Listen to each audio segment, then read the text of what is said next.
తిమ్మారెడ్డిపల్లి గ్రామంలో హత్యకు పాల్పడిన నిందితులను అరెస్టు చేసి రిమాండ్కు తరలించినట్లు గజ్వేల్ ఏసీపీ నరసింహులు తెలిపారు.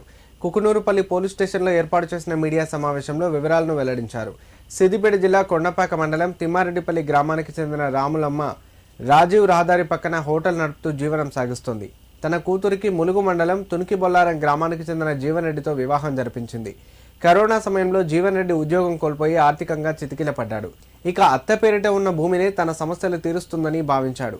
భూమి కోసం అత్త అల్లుడు మధ్య తరచూ గొడవలు జరిగేవని, ఒకసారి రాములమ్మ ఇంటికి నిప్పంటించాడని చెప్పారు. లారీ డ్రైవర్లు నిప్పంటించారనుకునేలా చేసి తప్పించుకున్నాడన్నారు.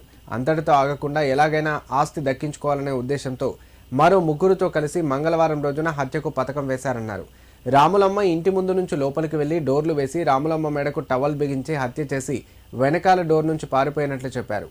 సీసీటీవీలో రికార్డ్ అయినట్లు తెలిపారు. వారి చెప్పులను, హెల్మెట్ను సైతం గుమ్మం ముందే వదిలి వెళ్లారని తెలిపారు. హత్యకు సహకరించిన వారితో పాటు మొత్తం 8 మంది వ్యక్తులను అరెస్టు చేసి రిమాండ్ చేస్తున్నట్లు ఏసీపీ తెలిపారు.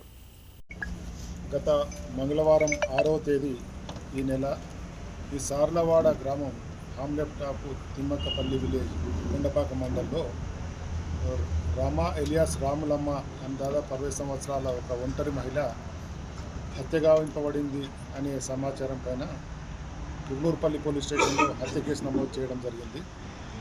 ఇట్టి కేసులో ఇన్వెస్టిగేషన్లో భాగంగా రకరకాల సమాచారం సేకరించిన అనంతరం ఈ హత్యకు ఆమె రెండవ అల్లుడైనటువంటి జీవన్ రెడ్డి మరియు మిగతా వ్యక్తుల సహకారంతో హత్య చేసినట్టు రుజువైంది.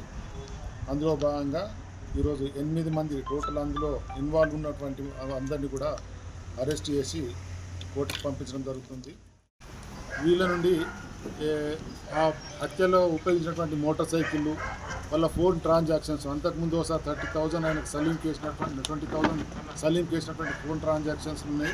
అవన్నీ ఫోన్లు మరియు మోటార్ బైకులన్నీ సీజ్ చేయడం జరిగింది. ఆ సీసీ ఫుటేజ్ మరియు అక్కడ ఉన్న హెల్మెట్ కూడా మర్చిపోయినారు. వీళ్ళు వచ్చేస్తేనే హెల్మెట్, చెప్పులు కూడా హడావిడిలో ఉంటే వదిలేసి వెళ్ళిపోయినారు. అవన్నీ కూడా సాక్ష్యంగా సేకరించడం జరిగింది.